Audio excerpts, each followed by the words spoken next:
A woman pours urine onto wheat and barley seeds in a shallow clay vessel and waits to see if they grow. What grows from that vessel could reveal something no one in the household could yet confirm, whether she was pregnant. And according to a laboratory study conducted 3,500 years later, the ancient test showed a surprisingly real biological effect. This isn't folklore dressed up as fact. This is a real medical record, written in ancient Egypt, tested by modern scientists, and confirmed to actually work. Stay with me, because what happened when researchers took this seriously is stranger than the test itself. Let's go back to the beginning.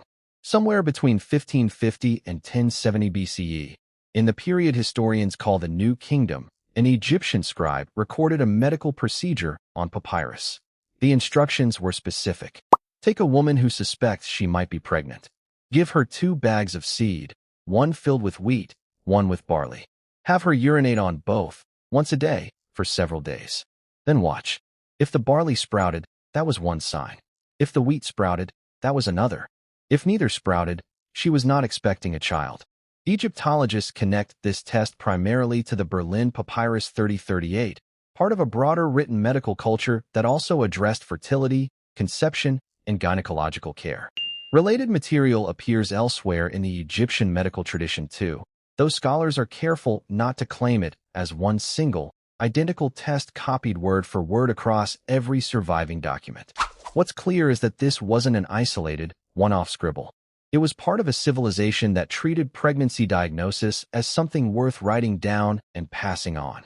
For centuries after Egyptologists first translated these texts, this was treated as a curiosity at best, a strange ritual, something between superstition and folk medicine, filed away next to charms and spells. Nobody expected urine on grain to actually mean anything, biologically speaking. Then, in 1963, 3 researchers decided to stop assuming and start testing. P. Ghalioungui, S.H., Khalil, and A.R. Ammar published their findings in the academic journal Medical History. Their method was simple but rigorous. They collected urine samples, some from women who were confirmed pregnant, others from women who were not. They applied each sample to wheat and barley seeds under controlled laboratory conditions, and they watched what happened. The results should not have worked, but they largely did.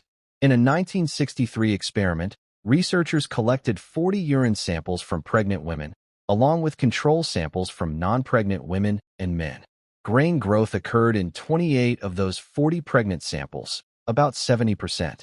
The non-pregnant and male control samples did not produce that same growth. That's an important distinction. This wasn't a test with an overall diagnostic accuracy of 70%. It means that when the urine did come from a pregnant woman, the grain sprouted about 70% of the time, while urine from someone who wasn't pregnant reliably failed to trigger that growth. In other words, growth was a meaningful sign of pregnancy. The absence of growth was less reliable as proof of the opposite. So what was actually happening? The leading explanation involves estrogen. During pregnancy, estrogen levels in a woman's body rise significantly, and some of that hormonal activity is present in urine. It's plausible that elevated estrogen levels influence the germination process in the grain, essentially triggering growth faster or more reliably than urine without those hormones. To be clear, this is the most likely explanation offered by researchers examining the test, not a settled, fully proven mechanism confirmed by the original 1963 paper itself. But whatever the exact biological pathway, ancient Egyptian physicians had, through nothing but generations of trial, observation, and repetition, arrived at a diagnostic method rooted in real, measurable biology, thousands of years before anyone understood what a hormone even was. Here's where the story gets more complicated and more honest. Because the test didn't stop at just confirming pregnancy. According to the papyrus, whichever grain sprouted first was also supposed to reveal the sex of the child. Depending on which translation you read, some say barley sprouting first meant a boy, others say it meant a girl, and sources today still don't fully agree on which grain corresponded to which outcome. That disagreement alone should tell you something.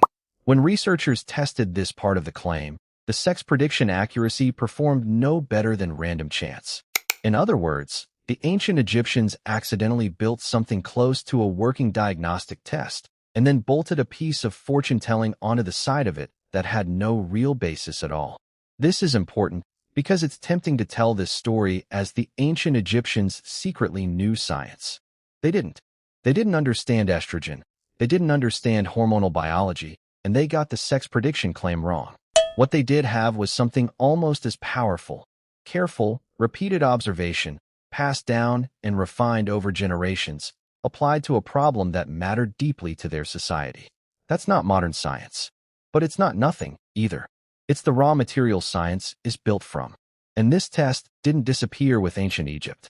Long after the pharaohs, physicians in Greek and Roman medical traditions inherited and adapted these same ideas.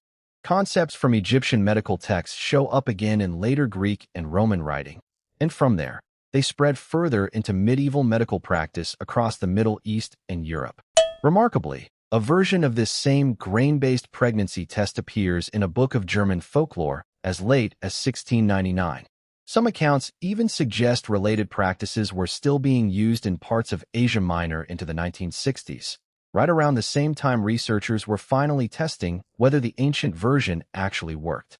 An idea born on the banks of the Nile, more than 3,000 years ago, quietly survived every empire, every religious shift, and every scientific revolution in between, simply because, on some level, it worked often enough to keep being trusted. It's also worth remembering who this test was actually for. Not queens, not priestesses recorded in temple inscriptions. Ordinary women, in ordinary households, trying to answer one of the most consequential questions of their lives with nothing but 2 bags of seed in their own body. No modern lab, no trained physician required, just observation, patience, and a method good enough to be worth repeating for centuries. So here's the real question this leaves us with.